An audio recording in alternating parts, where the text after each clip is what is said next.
नवरात्रि के अवसर पर भक्त 9 दिन माँ दुर्गा की आराधना करते हैं और उपवास रखते हैं।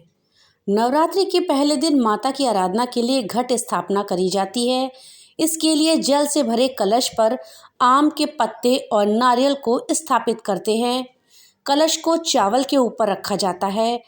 नवमी के बाद पूजा के लिए स्थापित कलश को उतनी ही श्रद्धा से हटाना भी चाहिए जितनी श्रद्धा से स्थापना की जाती है।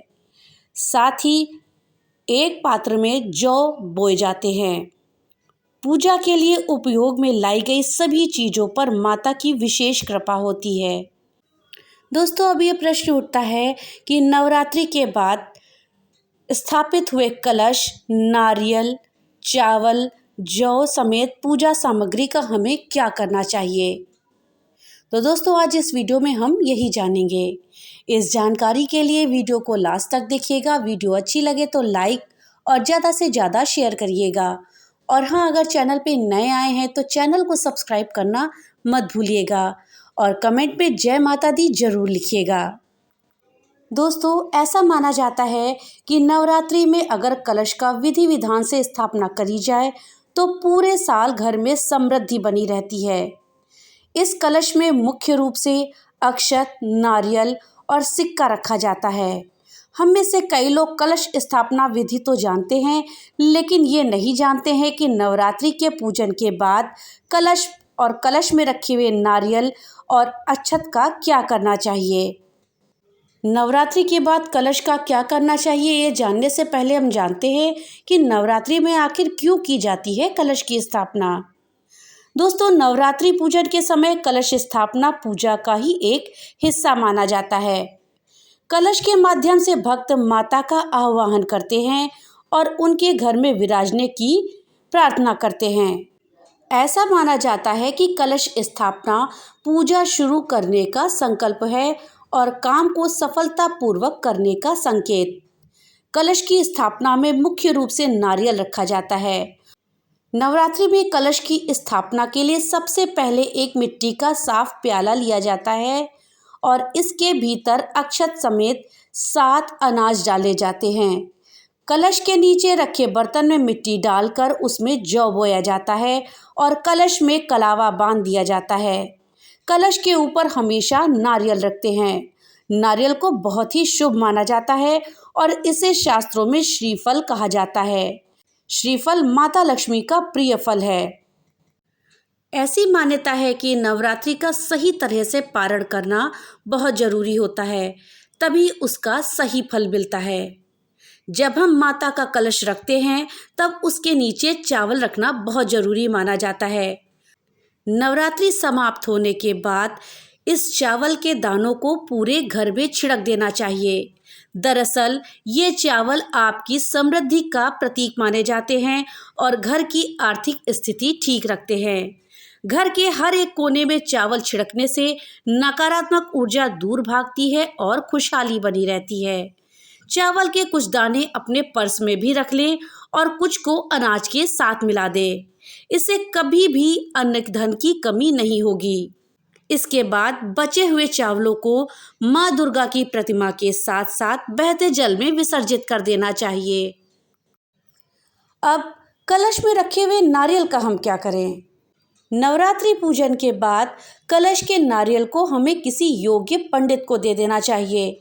अगर ऐसा नहीं कर पा रहे हैं तो इस नारियल को देवी जी के मंदिर में रख देना चाहिए। अगर ऐसा करना भी संभव नहीं है तो घर में ही अलमारी या तिजोरी में लाल कपड़े में बांधकर इस नारियल को रख लें। ये नारियल सुख और समृद्धि लाता है। नवरात्रि की पूजा के बाद कलश पर रखा नारियल कभी भी नहीं फोड़ें। भगवान को चढ़ाने के लिए अलग से नारियल ले करके उसका भोग लगाएं और इस नारियल को फोड़कर प्रसाद के रूप में वितरित करें। कलश के ऊपर रखे हुए नारियल को कभी भी नहीं फोड़ना चाहिए। दोस्तों, अगर आपने नवरात्रि के पूजा में कलश पर नारियल रखा है और इसमें 9 दिन के बाद अगर पौधा निकल आए तो इस नारियल को जमीन में लगवा देना चाहिए।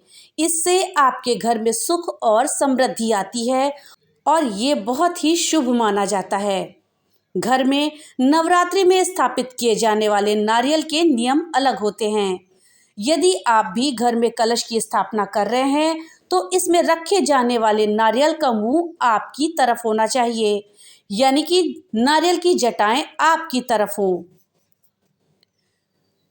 कलश स्थापना में रखा जाने वाला नारियल हमेशा लिटा कर रखा जाना चाहिए। ये नारियल भगवान के बीचों बीच स्थापित करें। हर पूजा में कलश स्थापना के अलग अलग नियम होते हैं। नवरात्रि में काफ़ी लंबे समय से कलश स्थापना और इसके साथ ही साथ जौ बोने का भी विधान चला आ रहा है। ऐसी मान्यता है कि इस पर्व के दौरान जो लोग घर पर नियम पूर्वक कलश स्थापना करते हैं और जौ बोते हैं, उनके घर में सदैव सुख और समृद्धि बनी रहती है। कई बार कलश में उगाए जाने वाले जौ हरे ना होकर पीले पड़ने लगते हैं, जो कि इस बात का संकेत हो सकते हैं कि आपने सही विधि और नियम का पालन किए बिना कलश के पास जौ उगाए हैं। ये आपके भविष्य के लिए भी शुभ संकेत नहीं होते हैं। नवरात्रि में पूजा स्थल पर माँ दुर्गा की प्रतिमा या चित्र के पास मिट्टी के प्याले में जौ बोए जाते हैं और 9 दिनों में ये हरे भरे होकर घर की समृद्धि का संकेत देते हैं। मान्यता के अनुसार नवरात्रि में कलश स्थापना के साथ जौ इसलिए बोए जाते हैं क्योंकि हिंदू धर्म ग्रंथों में षष्ठी की शुरुआत के बाद पहली फसल जौ ही मानी गई है। जब भी देवी देवताओं की पूजा होती है तब जौ को बहुत ज़्यादा शुभ माना जाता है। दोस्तों, नवरात्रि के दौरान घर में जौ उगाने के लिए मिट्टी का एक साफ प्याला ले लें और इसे पानी से धो लें। इस प्याले में कुमकुम से स्वास्तिक बनाएं और इसमें मिट्टी और गोबर की सूखी खाद डालें। इसमें पानी का छिड़काव करें और मिट्टी को थोड़ा सा गीला होने दें।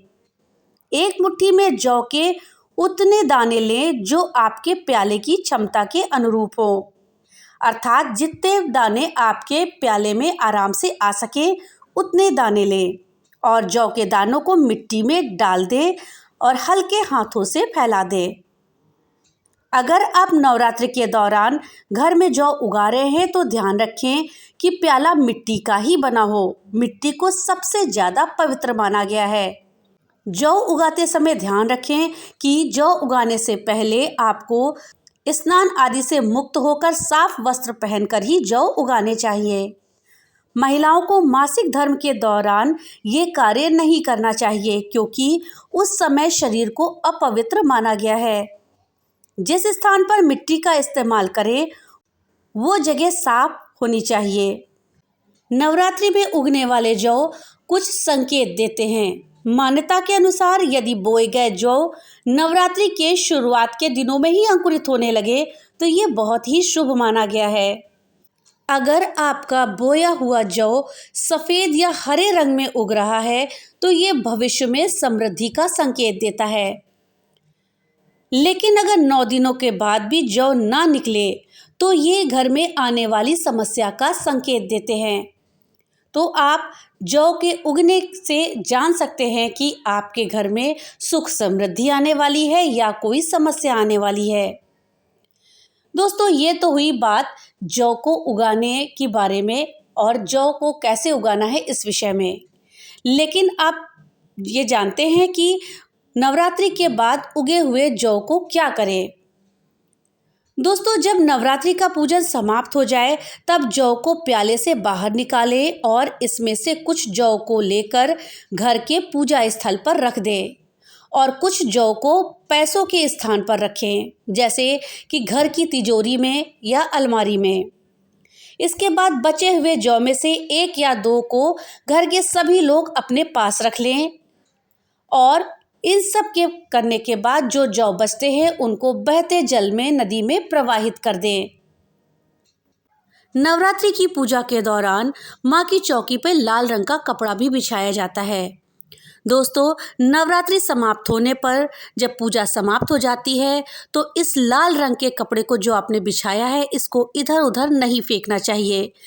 इस कपड़े को संभाल कर अच्छे से तह करके अपने घर की तिजोरी में रख लें और अगले साल जब नया कपड़ा तहा करके पूजा कर रखें, तब पुराने कपड़े को बहते जल में प्रवाहित कर दें।